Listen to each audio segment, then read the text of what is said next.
Hey everybody, Ben here from the Bonehead podcast, and welcome to Nurgle starting rosters. So we're looking at all the teams that were spoiled in the Blood Bowl 2020 rulebook, and we're looking at just what you can afford for 1 million if you're planning on taking them for League. So we're not going to talk too much about the team's development or progression after the very first game, but what we are doing is finding out just how much you can afford to put on the pitch at the beginning of your Season 2.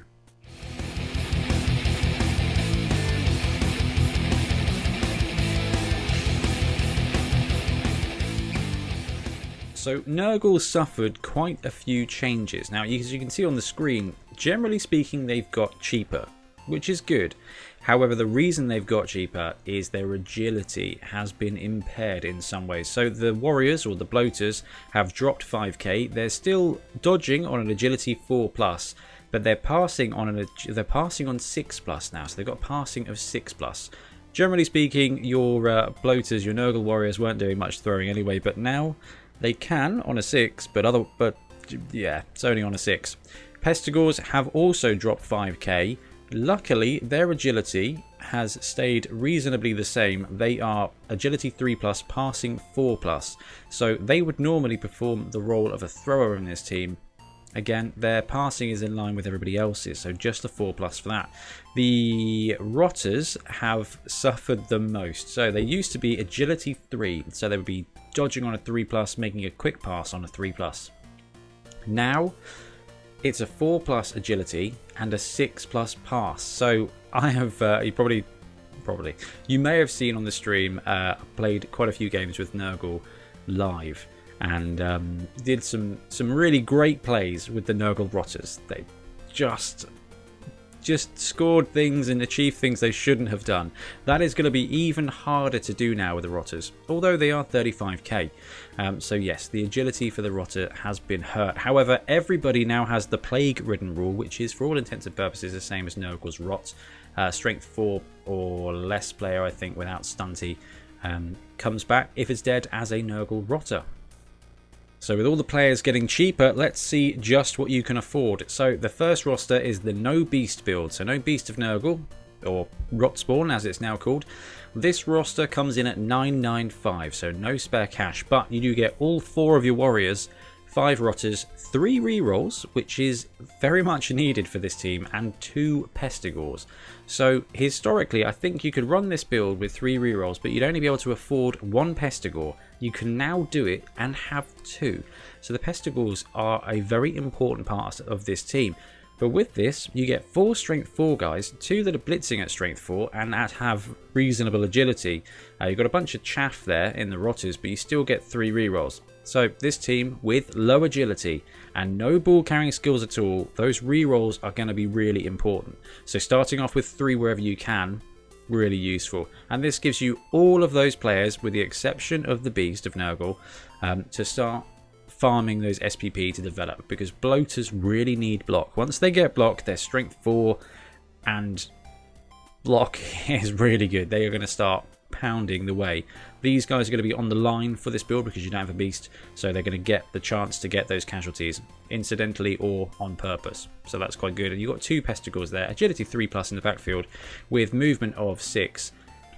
They're going to be able to be reasonably mobile.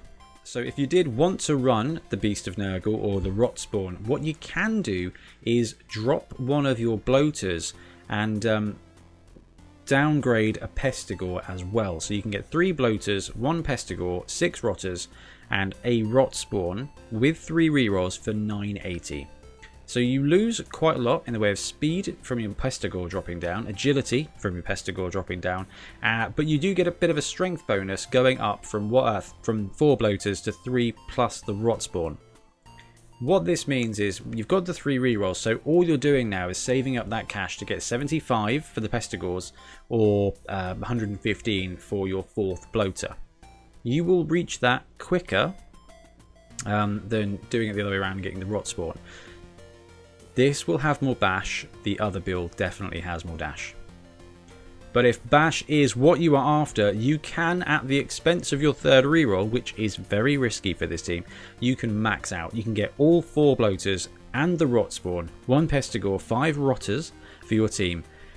990. So you've got 10 for a dedicated fan, but you will be able to start off grinding those murder boys and scoring those SPPs, whether it's the Rotspawn, the bloaters. You still have one Pestigor to be your ball carrier.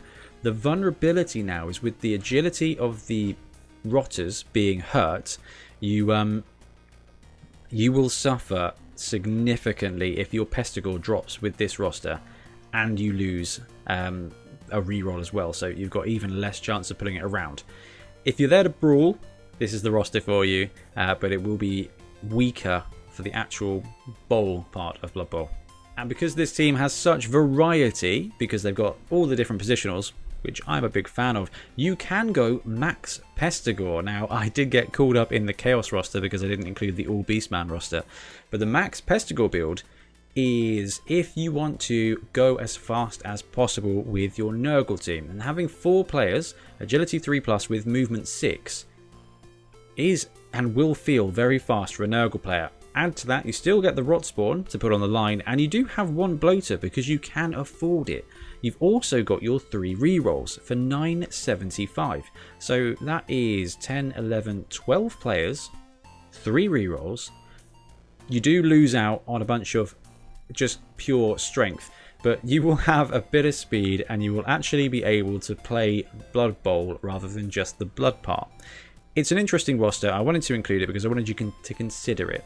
I think if you're starting a league with Nurgle, then the first build is probably the better one, which is 4 bloaters and 2 Pestigors and a bunch of linemen. Yeah, the Nose Beast build, 4 bloaters, 2 Pestigors, 5 rotters, 3 rerolls. Having both those Pestigors is really going to help you. Having the rerolls is going to help you capitalize your damage with the bloaters, or if you need to make some risky plays to pass or maneuver the ball, or simply just to pick it up. This is going to be, I think, your best go at it, and then you can therefore save up for the beast. It's going to take a little while, but by game 4, game 5, you should be able to pick up that beast, or just max out on Pestigors, because quite frankly, 4 bloaters, 4 Pestigor Nurgle team is going to play some serious game. Anyway, that is it for me from looking at the rosters of Nurgle. Leave me a comment below. Let me know which roster you think is good, or in fact, if we've missed a roster, chuck it in there as well so that we can share the information with everybody. Thank you very much for joining me, and I'll catch you again soon.